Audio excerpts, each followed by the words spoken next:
అండి అందరికీ. చింతపండువాడలో కాసేపు డ్యాన్స్ చేసిన తర్వాత అయితే ఇక్కడైతే ఈ రోడ్లో అన్ని వినాయకుళ్ళు ఒకదాని వెనకాల ఒకటి వస్తుంది. చాలా పెద్ద ఉంటుంది, జాతరలాగా ఉంటుంది అన్నమాట. ఇక్కడ అన్నీ ఉంటాయి. ఎంత పెద్ద వినాయకులైనా ఈ రోడ్ నుండే వెళ్తాయి అన్నమాట.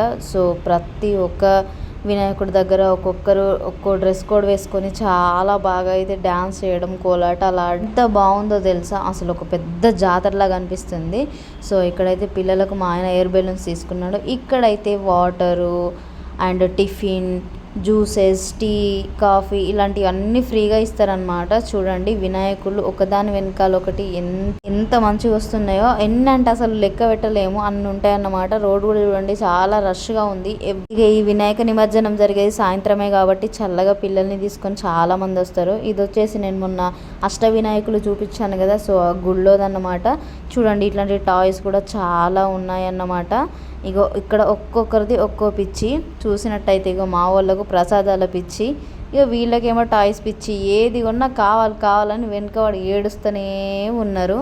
మరి నీకేం పిచ్చి అని అడిగితే నాకేమో వీడియోలో పిచ్చి. వీళ్ళందరూ ఇట్లాంటి విన్యాసాలు చేస్తూ ఉంటే నేను అన్ని వీడియోస్లో షూట్ చేసిన అన్నమాట.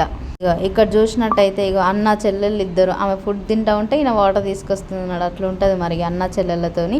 ఇంతకీ ఆమె ఎవరంటే మా ఫ్రెండ్. చూస్తున్నారు కదా ఎంత కన్నుల పండగగా ఉందో. ఇప్పుడు నేను ఒక ఇంపార్టెంట్ విషయం చెప్తున్నా. అదేంటంటే ఇక్కడ చూడండి లేడీస్ ఎంత మంచిగా బ్యాండ్ కొడుతున్నారో. చాలామంది ఉన్నారు, ఒక 30-40 మెంబర్స్. నాకైతే మస్తు అనిపించింది.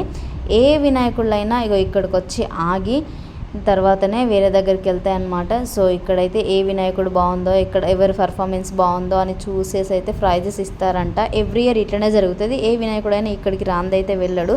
వీడియో ఎట్లా అనిపించిందో కామెంట్ చేసి లైక్ చేయండి. బాయ్.